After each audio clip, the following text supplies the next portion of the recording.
Hello എല്ലാവർക്കും നമസ്കാരം. മൗനരാഗം സീരിയലിൻ്റെ നാളത്തെ ആ ഒരു സൂപ്പർ ഹിറ്റ് പ്രമോ വിശേഷത്തിലേക്ക് പോയാലോ. അങ്ങനെ നമ്മുടെ മനു ആണെങ്കിൽ നിഷയെ കെട്ടിപ്പിടിച്ചിട്ട് മോളു, എനിക്ക് നിന്നെ പിരിയാൻ വലിയ വിഷമമൊക്കെ ഉണ്ടടി, എന്നാലും എന്താ ചെയ്യുക, എൻ്റെ അമ്മാവൻ്റെ സഞ്ചയനത്തിന് പങ്കെടുക്കാതെ പറ്റില്ലല്ലോ. പിന്നെ അറിയാലോ മോളെ, എൻ്റെ സ്വന്തക്കാരുടെ അടുത്തൊക്കെ നമ്മുടെ വിവാഹം കഴിഞ്ഞ കാര്യമൊന്നും ഇപ്പം വെളിപ്പെടുത്താൻ പറ്റത്തില്ല. അതുകൊണ്ട് തന്നെ ഞാനേ നിന്നെ ഇങ്ങോട്ട് വിളിച്ചോളാം. ഒരു കാരണം വെച്ചാലും മോള് എന്നെ അങ്ങോട്ട് വിളിക്കരുതെന്ന് പറയുകയാണ്. അങ്ങനെ കെട്ടിപ്പിടിച്ച് നിന്ന് മനു ആണെങ്കിലോ, ഇനി ഇവിടുന്ന് വേണം സരയുൻ്റെ അടുത്തേക്ക് ചെല്ലാൻ. എല്ലാ ഭാര്യമാരുടെ അടുത്ത് ചെന്ന് ഇപ്പം ഞാനൊരു വഴിയായി എന്നൊക്കെ പറഞ്ഞിങ്ങനെ ആലോചിച്ച് നിൽക്കുകയാണ്. നിഷ വളരെയധികം സങ്കടത്തോടു കൂടി നമ്മുടെ മനുവിനെ യാത്രയാക്കുകയാണ്. പിന്നീടാണെങ്കിലോ നമ്മളെ കാണിക്കുന്നത് നമ്മുടെ പ്രകാശൻ്റെ ആ ഒരു മട്ടും ഭാവമൊക്കെ മൊത്തത്തിൽ മാറിയല്ലോ. അപ്പോൾ കാർത്തികയുടെ അമ്മയെക്കുറിച്ചിട്ടുള്ള ആ ഒരു ചിന്തകളൊക്കെയാണ് നമ്മുടെ പ്രകാശനാണെങ്കിലോ അവർ വാങ്ങിക്കൊടുത്ത ഒരു ഷർട്ടൊക്കെ എടുത്തങ്ങ് ധരിച്ചു. അതിനുശേഷമാണെങ്കിലോ നമ്മുടെ മൂങ്ങ മുത്തശ്ശിയുടെ അടുത്ത് ചെന്നിട്ട് പറഞ്ഞു, അമ്മേ ഇങ്ങോട്ടൊന്ന് നോക്ക്, ഇതെങ്ങനെയുണ്ട്, ഇത് അമ്മയ്ക്ക് ഇഷ്ടപ്പെട്ടോ? ഇതൊക്കെ ഉണ്ടല്ലോ, എൻ്റെ കാർത്തിക മോളുടെ അമ്മ എനിക്ക് തന്നതാണ് എന്നൊക്കെ പറയുമ്പോൾ ഉള്ളതാണോടാ പ്രകാശ, എനിക്കാണെങ്കിൽ ഇപ്പോൾ ഒന്നും വിശ്വസിക്കാൻ പറ്റാത്ത ഒരവസ്ഥയിലാണ് മോനെ. നമ്മളീ കാണുന്നതും ഈ വിശ്വസിക്കുന്നതും ഒക്കെ ശരി തന്നെയാണോ എന്നൊക്കെ ചോദിച്ച് മൂങ്ങ മുത്തശ്ശി ഇങ്ങനെ ഒരു സംശയം പറയുകയാണ്. പ്രകാശനാണെങ്കിലോ, എൻ്റെ അമ്മ പഴയ കാര്യങ്ങളൊക്കെ വിട്. പ്രകാശൻ നാളെ മുതൽ പ്രകാശൻ മുതലാളിയാണ്. അതുപോലെ ഭാനുമതി വെറും ഭാനുമതിയല്ല, കോടീശ്വരനായിട്ടുള്ള പ്രകാശൻ്റെ അമ്മയാണ് നിങ്ങളെന്നൊക്കെ പറഞ്ഞ് വലിയ കാര്യത്തിന് അമ്മ ഇങ്ങനെ പതപ്പിച്ച് നിർത്തുകയാണ്. അപ്പം നമ്മുടെ കാർത്തികയാണെങ്കിലോ അവളുടെ അമ്മയെ വിളിച്ചിട്ട് സംസാരിച്ചു. അതെ അമ്മേ, ഒരാളിവിടെ വേഷം കെട്ടിയൊക്കെ നടക്കുന്നുണ്ട്. പിന്നെ അത് മാത്രമല്ല, എൻ്റെ അടുത്ത് വന്നിട്ട് അമ്മയെക്കുറിച്ചിട്ടുള്ള വിശേഷങ്ങളൊക്കെ ചോദിച്ചു. ചോദിക്കട്ടെ. എന്തായാലും അവറ്റകൾക്ക് അധിക നാൾ ഈ വീട്ടിൽ താമസിക്കാൻ പറ്റില്ലല്ലോ. എത്രയും പെട്ടെന്ന് തന്നെ തള്ളിയും മോനെയും ഒക്കെ ആട്ടി പുറത്താക്കണമെന്നൊക്കെ നമ്മുടെ ആ കാർത്തികയുടെ അമ്മ പറയുകയാണ്. അപ്പോൾ കാർത്തിക പറഞ്ഞു, അത് തന്നെയാണ് ഞാനും വിചാരിച്ച് വെച്ചിരിക്കുന്നത്. എന്തായാലും അത് താമസിയാതെ തന്നെ ഉണ്ടാകുമല്ലോ. ഇപ്പം തന്നെ അവർ നമ്മുടെ ജോലി സ്ഥലത്ത് ജോലി ചെയ്യുന്നത് 1 രൂപ പോലും പ്രതിഫലം വാങ്ങിക്കാതെയാണ്. പിന്നെ എന്തെങ്കിലും ഒരു നക്കാപ്പിച്ചയൊക്കെ കൊടുത്ത് നിർത്തും. അത് തന്നെ അമ്മേ, എനിക്ക് പറയാനുള്ള കാര്യങ്ങൾ, പ്രകാശൻ അമ്മയ്ക്ക് എന്തെങ്കിലും ഒരു ഫോട്ടോയൊക്കെ ഇട്ട് കഴിഞ്ഞാൽ ലവ് സിമ്പിളൊക്കെ അയച്ച് പ്രകാശനെ ഒന്ന് കുളിര് കോരി നിർത്തുന്ന രീതിയിൽ അമ്മ എന്തെങ്കിലുമൊക്കെ ഒന്ന് അയച്ചേക്കണമെന്ന് പറഞ്ഞു.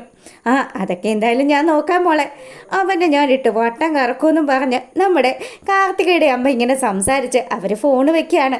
പിന്നീടാണെങ്കിലോ പ്രകാശം വന്നു. മോളെ കാർത്തിക്, അമ്മ എന്നെക്കുറിച്ച് മറ്റെന്തെങ്കിലും ചോദിച്ചോ എന്ന് ചോദിക്കുമ്പോൾ, ഇല്ല അച്ഛാ, എന്തേ?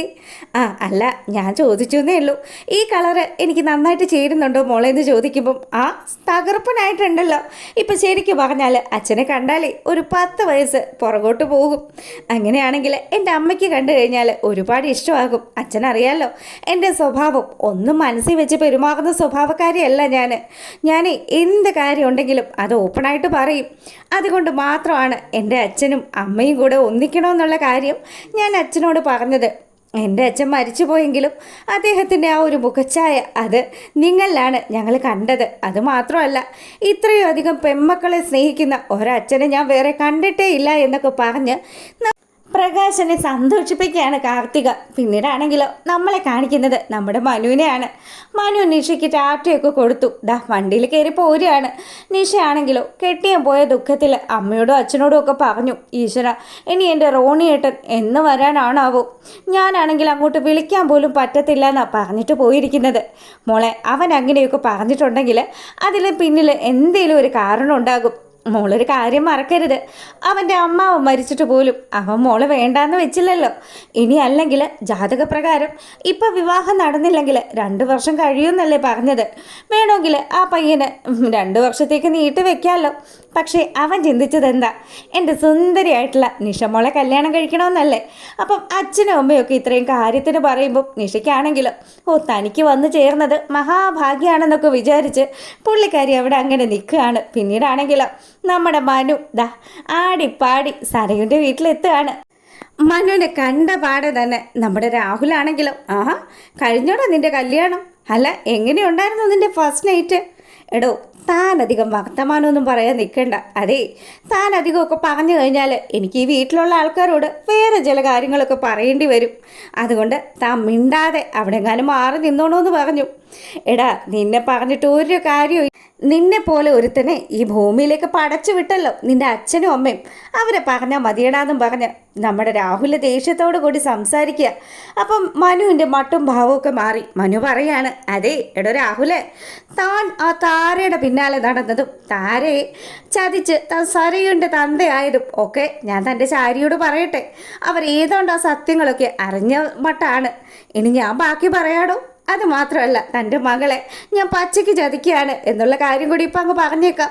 ആ ചെല്ല്, അത് പറയാൻ ചെന്ന് കഴിഞ്ഞാൽ എൻ്റെ മോളും ഇതിനെ നാലായിട്ട് വലിച്ചു കീറുമെന്ന് രാഹുൽ ഇങ്ങനെ സംസാരിക്കുമ്പോഴത്തേക്കിനും അച്ഛനും മകനും തമ്മിലുള്ള ഈ വാക്ക് തർക്കമൊക്കെ കണ്ടുകൊണ്ട് നമ്മുടെ സരയു അങ്ങോട്ട് വരികയാണ്. സരയു വന്ന പാടെ തന്നെ പറയുന്നുണ്ട്, എന്താ അച്ഛ ഇത്, എത്ര ദിവസമായി എൻ്റെ മനുവേട്ടൻ ഇങ്ങോട്ടൊന്ന് വന്ന് കയറിയ പാടെ തന്നെ മനുവേട്ടനെ അതും ഇതും ഒക്കെ പറഞ്ഞ് ഇവിടെ വഴക്കുണ്ടാക്കാൻ നോക്കുവാണോ എന്ന് ചോദിക്കുമ്പം, അതെ മോളെ, ഇവിടെ വഴക്കുണ്ടാക്കുന്നത് ആരാണ് എന്താണ് എന്നൊക്കെയുള്ളത് മോൾക്ക് സാവകാശം മനസ്സിലായിക്കോളും. പിന്നെ എന്തായാലും അച്ഛൻ പറയുന്നതൊന്നും മോള് കേൾക്കണ്ട. മോളിതേ ഈ നിൽക്കുന്ന നിന്റെ ഭർത്താവ് പറയുന്നത് മാത്രം കേട്ടാൽ മതി.